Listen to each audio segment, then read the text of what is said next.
Il se retourna et m'obéit.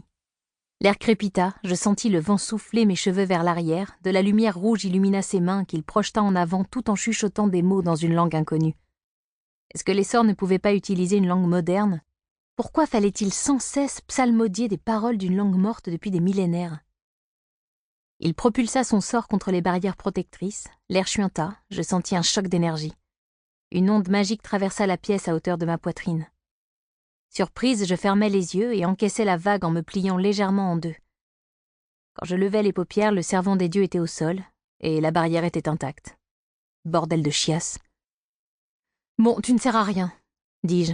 Soit tu contactes ton dieu et il a une meilleure solution à proposer, soit c'est la fin du voyage pour toi. Le spectacle était sympa, mais là, je suis fatiguée de ta présence. Tu vois, les gens et moi, on s'entend pas beaucoup. Tu as un peu perturbé ma méditation intérieure. » Comme si j'étais encore capable de méditer avec les 70 000 questions qui trottaient dans ma tête. On pouvait toutes les réunir sous une seule, celle qui occupait mon cerveau 100% du temps. Comment sortir Alvin de là? Les yeux gris de l'individu semblèrent reculer dans leurs orbites. Il se redressa à toute vitesse, serra sa sacoche contre lui et fit un pas en arrière pour s'éloigner de moi. « Fais gaffe, ça brûle », dis-je en désignant le sort qui immobilisait Alvin dans l'espace. Il ne m'écouta pas. Pourquoi est-ce qu'il ne m'écoutait jamais? Il mit la main dans son sac et en sortit un couteau. La lame était si étroite et l'arme si courte qu'on aurait pu qualifier ça d'aiguille. Je ne pus m'empêcher de ricaner. « Désolé, » dis-je en reprenant contenance. Il ne me répondit pas. Il avait la mâchoire ouverte, ce qui laissait voir sa dent éméchée de devant. Il avait dû subir un sacré choc pour perdre un morceau de dent comme ça. Une bataille dans un bar? Non, il était trop chétif. « Ne t'approche pas !» fit-il en brandissant la lame devant lui. Un entraînement au combat qui avait mal tourné peut-être. Mais s'il avait été entraîné au combat, il aurait quand même mieux réagi dans cette situation. Je fis un pas en avant. Ou alors sa mère l'avait sévèrement puni quand il était gamin. J'armai mon bras, préparai mon énergie, prête à le terrasser sur place. Il ne me faudrait pas beaucoup d'efforts de toute façon. Il recula encore, et il heurta la barrière protectrice. Il cria de douleur. Quand on n'était pas préparé, quand on n'avait pas concentré sa magie pour en toucher une autre, on était immanquablement brûlé.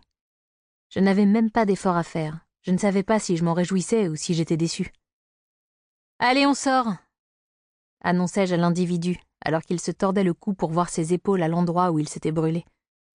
Il poursuivit son petit manège. « Tu n'as rien, lui dis-je.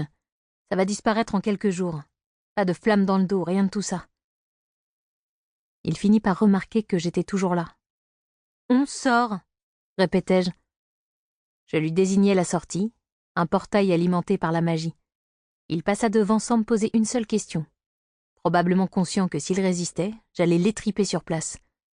Je devais reconnaître qu'en termes de patience, je n'étais pas très douée. Lorsque nous sortîmes, le voleur de sablier incompétent se retrouva immédiatement avec un arc braqué sur lui, 3 flèches encochées et un gamin de 14 ans qui se prenait un peu trop au sérieux à mon goût. « Nichard !» exclamai-je. « Ami ou ennemi ?» demanda le petit-fils d'Agorith, chef des elfes. « Ennemi !» soupirai-je. Il banda ses muscles et s'apprêta à tirer. « Ne tire pas !» fis-je, en m'interposant entre mon garde du corps et le servant des dieux. « Pousse-toi !» rétorqua Nichard. « C'est une menace. On ne laisse pas une menace dans son dos. »« Il est inoffensif, » fis-je en lui désignant l'individu à moitié plié en deux sur sa sacoche, les yeux aux aguets, mais tout de même paralysé par la peur. Je m'écartai légèrement pour que Nichard puisse observer le même spectacle que moi. Il finit par baisser son arc et ranger ses flèches. « Ne t'immisce plus jamais entre moi et ma cible, j'aurais pu tirer !» ajouta-t-il pour faire bonne mesure. Il recoiffa rapidement ses cheveux blonds, ce qui était inutile puisqu'ils étaient bourrés de gel et formaient des pics sur sa tête. « Tu ne peux t'en vouloir qu'à toi-même, » rétorquai-je à Nichard. « S'il est arrivé jusque dans la grotte, c'est qu'il a passé tes splendides défenses. » Le garçon se renfrogna. « J'étais parti inspecter le bâtiment central, » se défendit-il. « T'en avais marre de ne pas voir le soleil ?» le corrigeai-je. Il parut embarrassé une seconde, mais Nichard avait 14 ans. Il avait donc forcément raison selon les normes de